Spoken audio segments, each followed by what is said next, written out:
dikenal oleh kasih. Mungkin beberapa dari kita pernah mengalami hal yang sederhana ini atau mungkin sering kita alami di rumah. Ketika orang tua masuk dari luar, kita yang berada di dalam rumah bisa langsung mengenali siapa yang datang bahkan tanpa melihat wajahnya. Dari langkah kaki, suara pintu, atau nada suara, kita tahu itu ayah atau ibu kita. Pengenalan itu tidak lahir karena tebakan, tetapi karena hubungan yang terus dibangun. Kita mengenal karena kita hidup dekat. Lihatlah betapa Allah mengasihi kita, sehingga kita diakui sebagai anak-anak-Nya. Dan memang kita adalah anak-anak Allah. Itulah sebabnya dunia yang jahat ini tidak mengenal kita, sebab dunia tidak mengenal Allah. 1 Yohanes 3 ayat 1. Firman Tuhan menegaskan bahwa identitas kita sebagai anak-anak Allah lahir dari kasih Bapa, bukan dari performa rohani kita semata.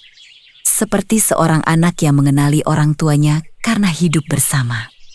Demikian juga pengenalan kita akan Tuhan seharusnya lahir dari relasi, bukan sekadar rutinitas rohani. Yesus menggambarkan hal ini melalui perumpamaan anak yang hilang Lukas 15.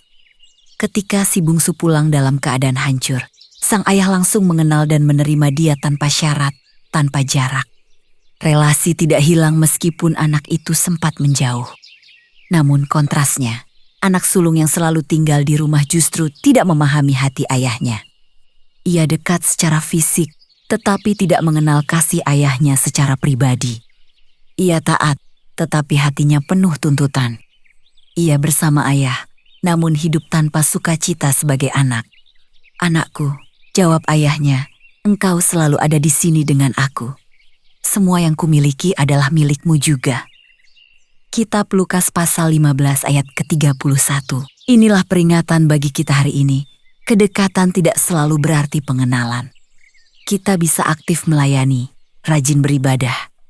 Tetapi kehilangan keintiman dengan Bapa, Tuhan rindu kita bukan hanya berada di rumahnya, tetapi mengenal hatinya.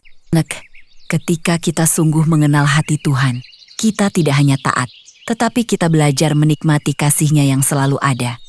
Hari ini, apakah kita hidup sebagai anak yang menikmati kasih Bapa atau seperti anak sulung dekat secara aktivitas, tetapi jauh dalam pengenalan?